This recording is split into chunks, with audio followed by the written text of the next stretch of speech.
So was the plan to start Brady, or was that just a short notice thing? Because you guys were warming him up from the first game. Well, yeah. I mean, it wasn't, but once he was hot, Yeah. He was gonna, just with the 10-run situation with the getaway thing, we just kept him hot because it was a 30-minute intermission. But again, I look at his stat line, the 8 runs, and not so. We just didn't, help him defensively. I thought he was down in his zone doing his job, but I wouldn't have put that on him today. I mean, Yeah. So yesterday they were, because yesterday obviously it wasn't the getaway day, so they were trying to do 45 in between games. Had you had the 45 minutes, the 15 extra, would you have warmed somebody else up? Yeah, I mean, it was a thought. It just, we don't normally play. Yeah. You don't normally play with a 10-run, and honestly, I didn't even realize. So by walking off the field, it dawned on me that we doing the 10-run thing. But at that point, we were going to, because we're still trying to get guys innings. That's when you play 4 games early. Your whole idea is you're going to break it up, and we had, we were planning on using probably 4 or 5 guys, him included, second game. And at that point, it wasn't necessarily who started, but once he was hot, 30-minute intermission. If we didn't start him, we probably wouldn't have been able to use him today. Yeah. So, who would you have started? I mean, that's still up for, honestly, I mean, this is the last 4 game for us. It was more we were going to break it up, and, Fitzstadler was in there. But, it's not the results you wanted, but it's like we got the guys' innings to kind of, because we're competing for that, realistically seeing who's going to do it when the lights are on. So, I thought, but again, I didn't think he was, if we make plays behind, it probably didn't happen that way. When we talked to Sam Romero last night, he said that Boyd Vanderkoy wouldn't look like a freshman in his first start. Would you reiterate that same message? Yeah, I mean, Boyd's got a good mentality. He's going to keep you in the game. He's been a part of some successful baseball, and that's the thing that we liked about him, why we felt comfortable naming him as one of our 3 starting guys, simply because of what he's shown up to this point. And as the early season stuff goes, we're still figuring out who's going to be 1, who's going to be 2, who's going to be 3. And when you go out and you have success and you pitch with good intent and you have something to you, chances are, you can find yourself moving up that stuff too, not just be a Sunday guy. How surprised were you at the defense, your defensive performance today? I mean, I'm sick to my stomach, the way this thing goes, because the defense piece of it we think is going to be a strong piece for us. I mean, Drew Swift is I think he's a game changer defensively at shortstop. I look at it, and he didn't play well, and do I lose confidence in him? Absolutely not, because I've seen enough of it at this point. He is really, really good. He's going to be really good for us. Didn't play well, particularly the second game. I think sometimes a tendency, with younger guys, throwing the ball away there. I think on that slow, just the speed of the game. Maybe in high school you make that play because the guy's not getting down the line, just knowing when to eat it. Sometimes you do too much, try to do too much as a freshman. I think that was clear today. And but every game that he's out there, he's going to get better. And I have the utmost confidence in that kid.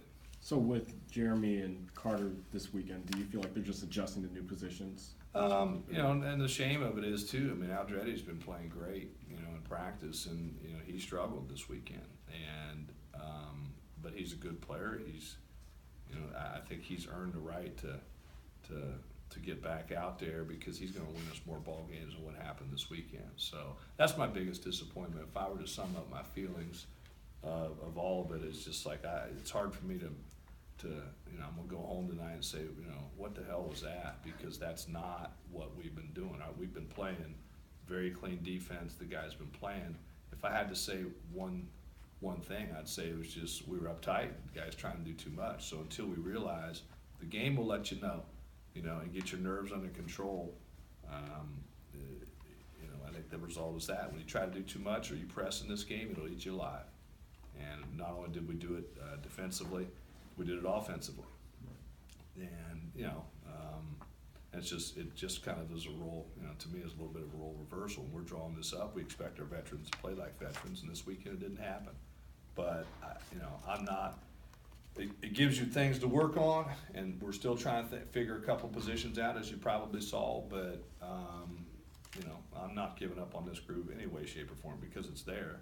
It's just putting that right combo and getting those guys comfortable, settle down, do what you do what you've done your entire time, and play the game of baseball. And to that point, like you say, you expect your veterans to play well. I mean, looking at your lineups, you've had mostly underclassmen inserted in there. Yeah, our So- veterans are sophomores, Right. I guess. So have you ever had a roster where you're dealing with mostly inexperience like that? Well, maybe not to the extent of this, but I think these guys, once, we're gonna settle in, and I think the talent level, and that's gonna be the message when we talk to them. I mean, it's that combination between talent and just finding a way to get it done. I thought Miami of Ohio,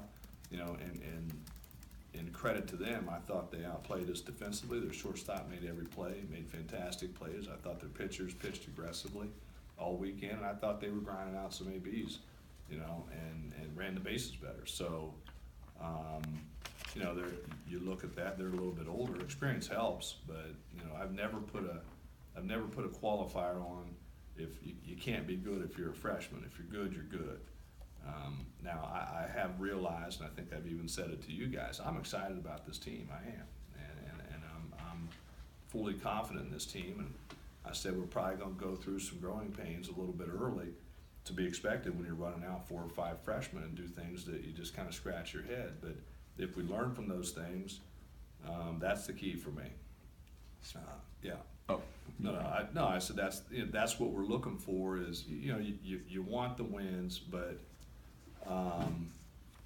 to me, we got to get better, because it's in there. It's just a matter of getting these guys to settle down and play like they can play. Kind of looking ahead, obviously it doesn't mean anything in the standings, but what can playing the Diamondbacks do for any collegiate team, and especially this group experience? Well, I probably should, not a lot, because we're a little, we're not going to play certain guys because of just some of the depth of position. So we're looking at that game, honestly, more for getting some of our reserves some action. I think it'll be good for them to let them, get a little bit of comfort with that level of getting out on the field. But as far as like the guys that started, you're not going to see those guys play much, because this is my one issue sometimes with playing an exhibition game in the middle of the season is it's cool, it's nice, it's good for the kids, but from an injury standpoint, we don't want to lose somebody to a game that really doesn't matter. But we're going to put the guys in there, a lot of the second stringers, and we're going to try to win the baseball game. I think what's going to come out of that is some of those guys are going to get experience, and we're looking at it from a coaching staff. That's another opportunity. So if you are somebody that maybe at this point is buried or on the bench, or maybe looking at it as a tail end, you come in and do the job, obviously that's going to get our attention. But we're not going to run our starting lineup out there and say, hey, let's go build some momentum on the Diamondbacks. That's just not. I just don't think it's real smart on our part if we do that. Lyle just caught, 4 baseball games in a row. I think we're going to take the opportunity to get somebody else in there, Luke, and let him cut his teeth a little bit in a situation with a little bit less pressure. In that first game, did you pull Alika because of the base running piece, or was there something else overall? Well, the game moving too fast, it goes back to that. Just the types of mistakes. He's a good player, but I go back to the disappointment was for him that he just everything. And it was like that was kind of like the big indicator that, man, this is moving too quickly. He just needs to sit down, take a look, slow it down, take a deep breath, because it was like that was something that shouldn't happen. Yeah. And he'd already done a couple things that were, okay, man, let's work through it. But then when that happened, it was like, wait a minute. All right, come here, slow it down. So that's why. But he's going to be a good player for us and be back in there, because he's been really, really, consistent for us. But I've said it. I keep going back. I've said it. I've been cautiously optimistic because I want to see it when the lights are on. And I think you saw it. Guys play with some nerves that they haven't played with nerves before. Yeah, I think in a couple of bunts by Miami, you guys kind of didn't move to position fast enough. Was there a reason for that? Well, it's a good question. No, that's that'll be addressed because it was exactly the same play, and that's what I go back and I can't remember which one of you, but what we look for is, are you learning from your mistakes? But when you do it twice in a row, that's not a real good indicator that you're learning from your mistakes. So you know, that's something that will be addressed. You know, and there is no excuse for that. Quite frankly, there's no excuse for that.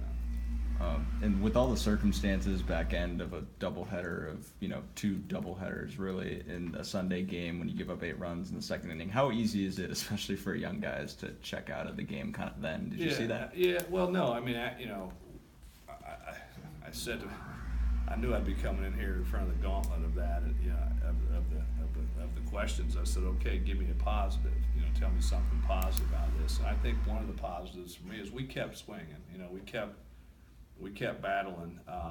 It's just we never shut it off, and defensively it let us down. You know, pitching wise was just okay, but if we make plays behind them, it's a different ball game. But what I did like, I don't think we shut it down. I think guys kept coming, kept trying to throw good ABs together. So from that standpoint, you know, I was pleased.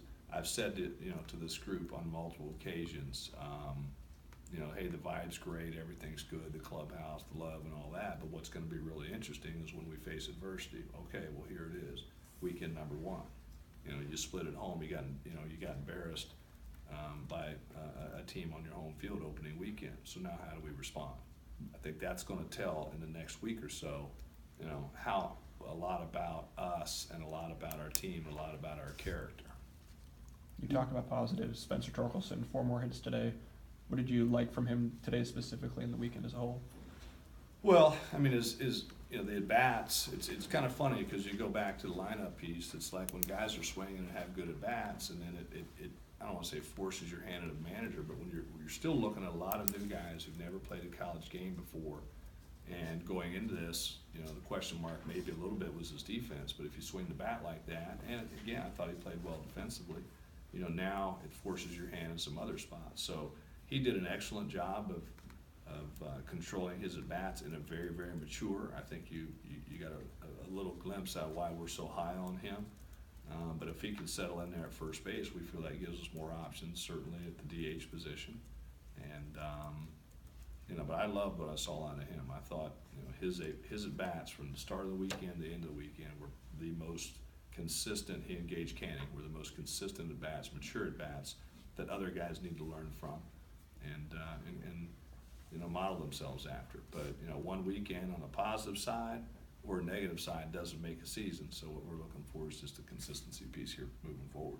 You talked about guys pressing at the plate last night. Is that more or less what you saw at Hunter this weekend? Well, yeah. I mean, he's a better hitter than he's showing. And that's a tendency. You know, sometimes we tend to forget, you know, like we joked about it, but, you know, that our veteran guys, our experienced guys, and Hunter didn't even play a full season last year. You know, he was on the bench quite a bit early on for exactly this, pressing. And but there's no doubt he was pressing big time. Anytime you see a guy swinging at, you know, 55-foot pitches or whatever, that's just telling you they're just pressing. They're not seeing the baseball. They're trying to do too much. So for us to be good, we need him to be good, and I think he's going to be good.